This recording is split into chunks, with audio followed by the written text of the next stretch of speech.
વડોદરા શહેરના ward number 13માં પીવાના પાણીમાં છેલ્લા 1 મહિનાથી ગંદુ અને ડ્રેનેજયુક્ત પાણી આવી રહ્યું હોવાનું બહાર આવતા રહેવાસીઓમાં ભારે રોષ ફેલાયો છે।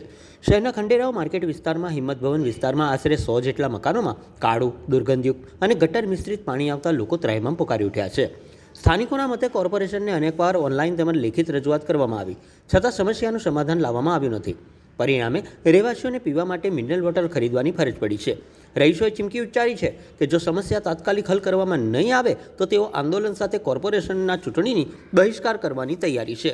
મુખ્ય કારણ તરીકે પાણીની લાઇન અને ડ્રેનેજ લાઇનમાં લીકેજ થવાથી પાણી મિક્સ થઈ રહ્યું હોવાની આશંકા વ્યક્ત થઈ છે। આસપાસના વિસ્તારોમાં રોગચાળો ફાટી નીકળે તેવી દહેશત પણ રહેવાસીઓમાં ફેલાઈ છે। સ્થાનિકોએ તાત્કાલિક ફોલ્ટ શોધી લાઇનની મરામત કરવા પાલિકા અધિકારીઓને આવશ્યક પગલાં લેવાની માંગ કરી હતી। ખંડેરાવ માર્કેટની પાછળ અમે રહીએ છીએ, કોર્પોરેશનના નાક નીચે રહીએ છીએ, તો બી કોઈ આવવા રાજી નથી ને અમારે ગટરો ભરાઈ જાય છે। તો ઓનલાઈન અરજી નાખીએ તો બી નહીં આવતા ને એમ કહીએ ને ફોન કરીને કહીએ તો બી નહીં આવતા। ઓફિસમાં જઈએ તો બી નહીં આવતા। પીવાનું પાણી તો એટલું ગંદુ આવે છે, પહેલાં 15-20 મિનિટ તો પીવાનું પાણી ગંદુ આવે, પછી અમને 20-25 મિનિટમાં ભરવાનું। એ તો 1 કલાક પાણી આપે છે, એમાં બી 20-25 મિનિટમાં ભરવાનું, તો પાણી બી નહીં ભરાતું। કોને વાત કરી હતી?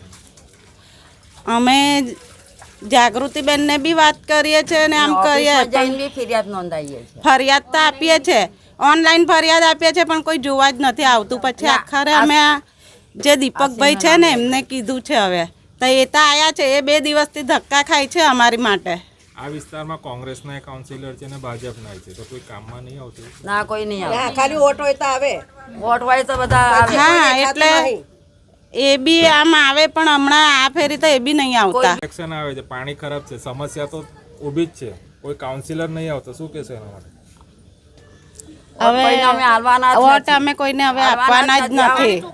પાણી ચોખ્ખું આવતું બી નથી ને અમને પાણીની સમસ્યા કાયમની જ છે। કલાક પાણી આપે એમાં બી ને ગટરની બી સમસ્યા છે। ગટરો તો ભરેલી ને ભરેલી છે, પણ કોઈ કાન આપતું જ નહીં અમારી ગટરોને। તો અમે કુંડી વેરો, ગટર વેરો, બધો વેરો ભરીએ છીએ। પુષ્પાબેન, અમે ખંડેરાવ માર્કેટ હિંમત ભવનની ચાળીમાંથી કોઈ મતદાન કરવા આવવાના નથી। અને જો આ ગટરોનું બધું કાર્યક્રમ તમે હાથમાં લઈને બધું સુધારશો કરશો તો અમે આવીશું, નકર કંઈ આવવાના નથી અમે। તમારો વોટ તમારો ખાલી જશે।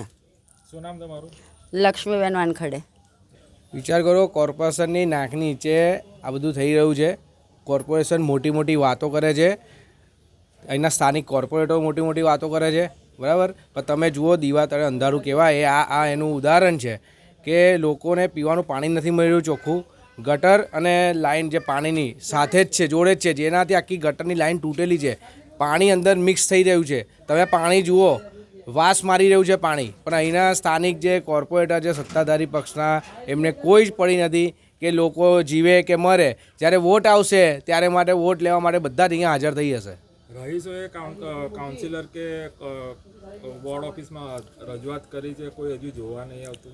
રહીશોએનું જે કીધું, પૂછ્યું મેં એમને, એમને કહ્યું ઓનલાઈન પણ અરજીઓ કરી છે, અને વોર્ડ ઓફિસમાં યાસીન કરીને કંઈક વ્યક્તિ છે, એ અહીંયા આવવા જ તૈયાર નથી। એ ફક્ત એવું જ કહે છે કે આવીને ગટર થોડું સાફ કરે છે। ભાઈ, ગટર સાફ કરવાની નથી, એ સમસ્યાનું હલ થશે, તમારે આખી લાઈન જ બદલવી પડશે। તો એ કોના અંડરમાં આવશે? કોર્પોરેશનના જે સ્થાનિક જે નેતા છે ભારતીય જનતા પાર્ટીના, એમના અંડરમાં આવશે। તો કેમ તમે એમને નથી કહેતા કે મેડમ તમારા ત્યાં આવો પ્રોબ્લેમ છે, તમે આનું સૂચન કરો અંદરને આ બધું કરાવડાવો? ઇલેક્શનને હવે થોડો ટાઈમ બાકી છે, હવે વોટ લેવા માટે કયા મોડે અહીંયા આવશે એ હવે જોવાનું રહ્યું। પીવાની પાણી તો પ્રાથમિક જરૂરિયાત છે, આ લોકો શું બહારથી ખરીદીને પાણી? બહારથી જ લે છે આ લોકો, બહારથી જ પાણી લાવે છે, મિલ્ટન લઈને પાણી પીવે છે। આ સત્તાધારી પક્ષના લોકોને શરમ આવી જોઈએ કે વેરો લો છો તમે, બધી રીતનો ટેક્સ વસૂલો છો, અને કોર્પોરેશનના નાકની નીચે જો આવું થતું હોય તો એ વડોદરાને જો પાણી માટે જ આપણે બૂમાબૂમ કરે છે લોકો, એ હકીકત છે કે એ લોકો બૂમાબૂમ કરે છે। આ સત્તાધારી પક્ષ સદંતર નિષ્ફળ નીવડ્યું છે, આ એનું જીતું જાતું ઉદાહરણ છે।